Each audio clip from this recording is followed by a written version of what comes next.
Okay, we're going to talk about absolute and comparative advantage. Absolute, oh, I hope you can see this.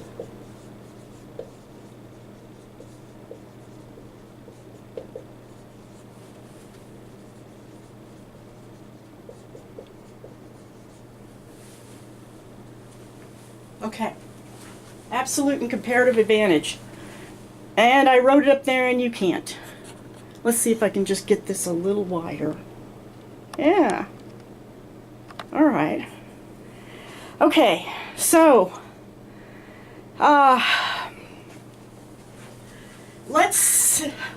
did a lot of the drawing ahead of time so we don't have to waste your time watching me draw this stuff.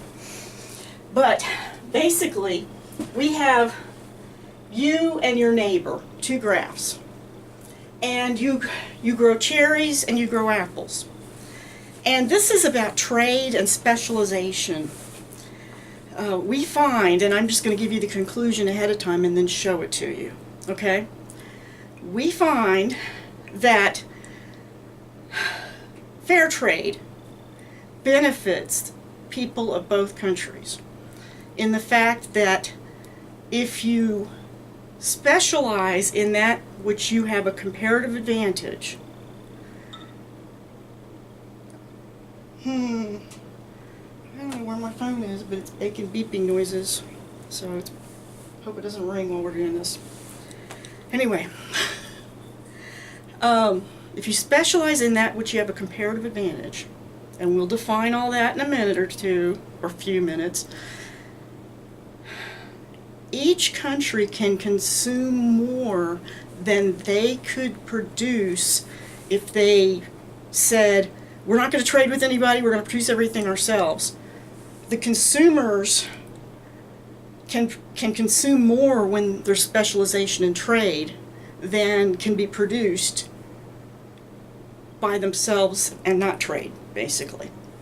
So let's take an example here. You can produce 20 apples or 20 cherries. Your neighbor can produce 30 apples or 60 cherries. Your neighbor has what we call an absolute advantage over you in the ability to make apples and cherries. They can just produce more. But that doesn't mean you shouldn't trade. There's something called comparative advantage, which means more. Otherwise, think about this. America produces a whole lot of wheat, right? And a whole lot of corn. But that doesn't mean that somebody some small island, shouldn't sell wheat if they produce, let's say they produce only a few thousand extra bushels for trade and we produce millions and millions and millions of bushels. Does that mean they shouldn't trade? So absolute advantage just means they can do more. Well, there it is. I'm going to turn the volume off.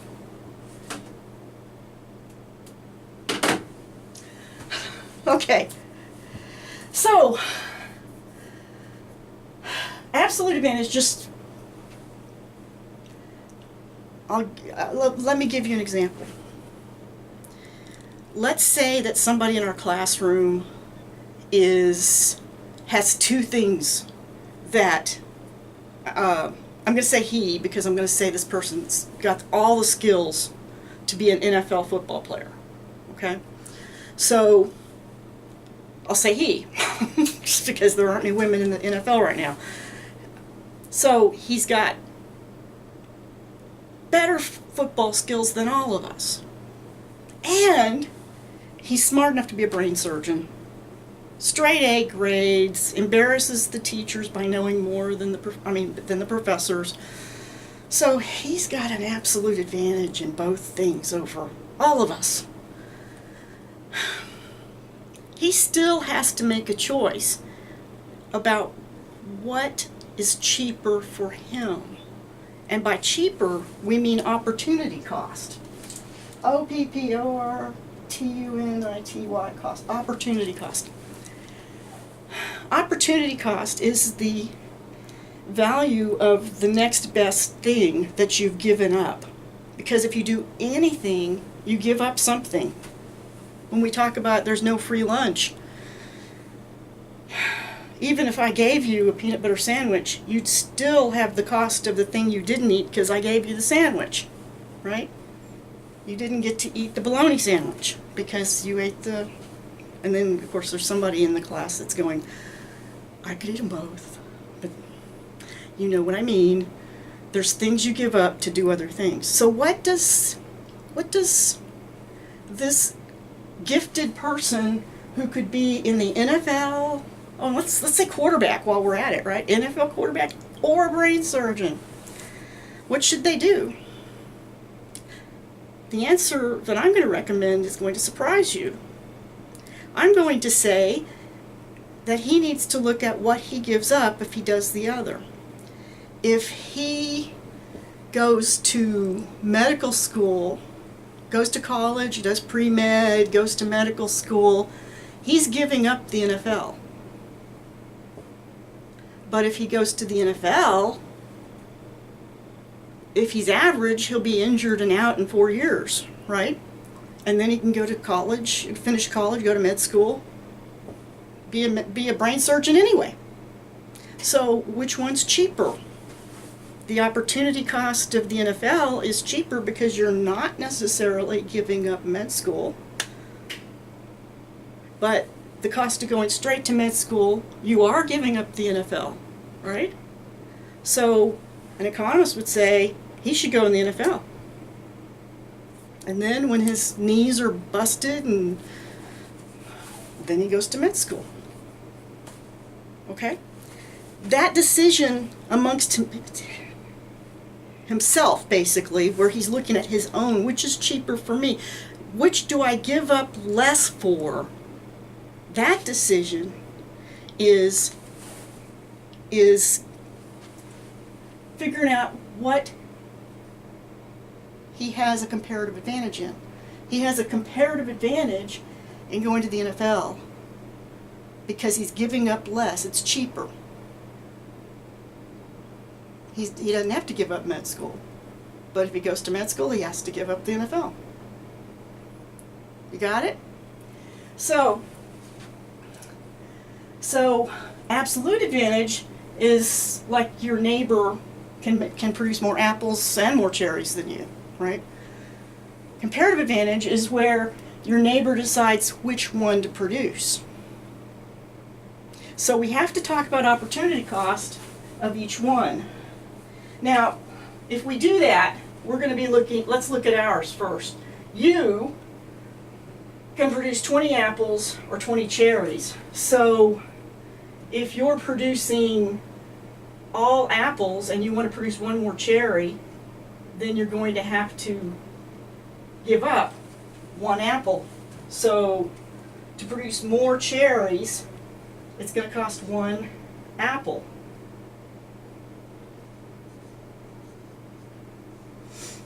And to produce one apple, you're going to have to give up cherries. So basically, whichever direction you go, if you want more apples, you're going to be having to give up cherries this way, right? And it's 1-to-1. That's supposed to be 2 R's. It looks like chinny. Okay, so what about apples? Let's say you want to produce, let's say you're producing all cherries, so you're producing 0 apples, and you want to produce 1 apple. So you're producing 60 cherries, but for some reason you want to produce 1 apple. You're going to have to give up some cherries. A cherry, what? You're going to have to give up 2 cherries, right? Since it's 2-to-1, you're going to have to give up 2 cherries to get 1 apple. So the cost of apples is going to be 2 cherries. I'll just say cherry, 2 cherry. Okay? Am I making sense? Okay. And the cost of cherries then is only going to be half of an apple. right? If I want to produce an extra cherry, I only have to give up the reciprocal of the other cost. So the cost of apples is 2. This one will be 1/2 of an apple. Reciprocal. Okay? So half an apple to get 1 cherry. Okay, so what is the comparative advantage? It doesn't really matter to you and me which we produce, because there's really no difference between the cost of the cherries and apples. But our neighbor finds it very expensive to produce apples. The cost of apples are 2 cherries. You're giving up 2 cherries to grow apples, or to pick apples, or whatever. The cost of cherries, on the other hand, are only half an apple. So which one is cheaper in terms of opportunity cost? This one is cheaper. So this person should produce apples and trade them, because it doesn't cost, it may cost 2 cherries for the neighbor, but you can produce them for 1 cherry. So you should produce this one, because the other one is, so the one that has a comparative advantage has chosen what to trade. And then from there, even people that don't have a comparative advantage can figure out what they should trade. You got that idea? Okay. So comparative advantage is really looking at yourself. So the neighbor has to say, wait a minute, cherries are pretty expensive in terms of apples. Or excuse me, apples are expensive in terms of cherries, excuse me. And cherries are cheap in terms of apples. And so we should not produce apples, we should produce cherries, because we're producing a whole bunch more relative to the amount. So in other words, opportunity cost, what we're giving up, like the football player in med school. Okay? Now here's where this gets interesting. And let's, I have a book here, and they've already done their math, so it makes it faster for you if I don't have to sit here and add it all up. But I'm going to make a new chart, okay? I'm going to try and leave these here. And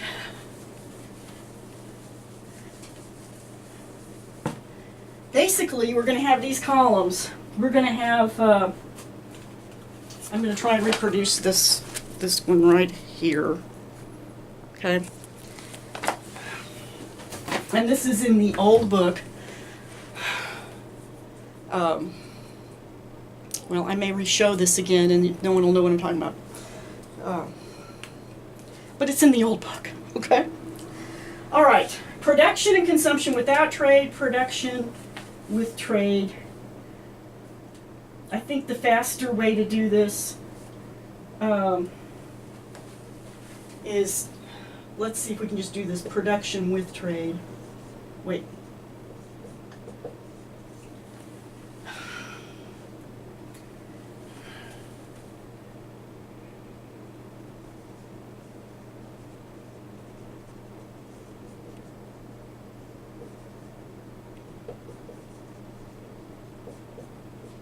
So this first line is going to be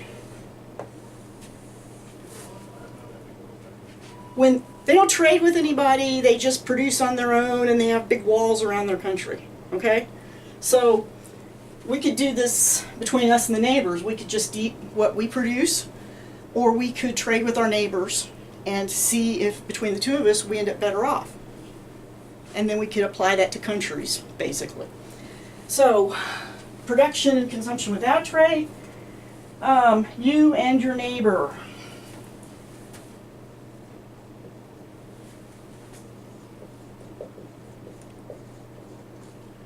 Okay, and so then we're going to need 2 columns one for apples and one for cherries, apples, cherries. See why I wanted to look at this? It's a lot easier than sitting here going, okay, which one? Yeah, okay. So let's assume that you're not trading. You're probably going to want a little bit of each. So your book just arbitrarily says 8 and 12. 8 of one, 12 of the other. And I probably would have done 10 and 10 if I was doing this as an example on the board. But they're saying that, let's say that you want 8 apples and 12 cherries, and your neighbor decides, and your book just arbitrarily said 9 and 42. I've taught this before without looking at what the book said, and I probably should have just done that, because I would have done 10 and 10 and some other version of this. 9 and 42 just doesn't add up right. Did they screw up? Oh, the apples cost more cherries. That's right. All right. Okay. Okay. Well, I'm glad I looked at that one. Okay, production with trade, consumption with trade.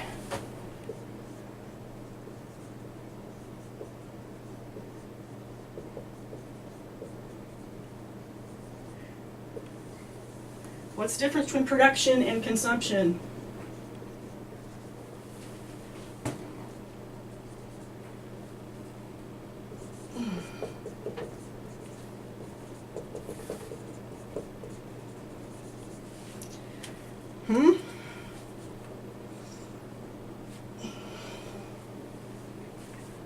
Production with trade, consumption with trade. All right. Well, what are we going to produce if we trade? If we trade, then if you recall